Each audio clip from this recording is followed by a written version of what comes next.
So guys, mga alauna ng madaling araw. Nakaramdam mo ng gutom kaya? Ito, dito ginawa ko. May tira kasing adobong baboy na may sitaw at kangkong eh. Tapos nilagyan ko lang siya ng kaning bahaw. Tapos ayan, ginawa ko na siyang fried rice. Okay ba?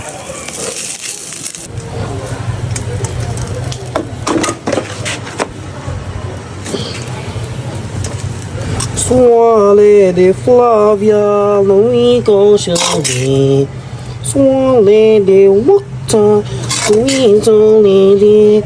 Humina. Tapos kukuha lang tayo ng chili garlic ni bangis, talogis. Ayan, lalagyan lang natin yan sa ibabaw. Tapos ayan, pwede na siyang food tripin. Uy. Yan yun, oh. Babisa yan.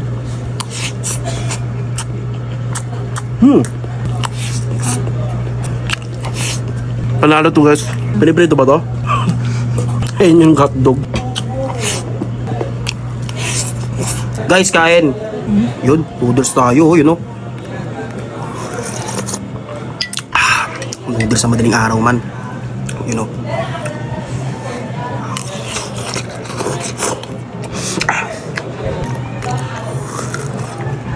Ang sarap.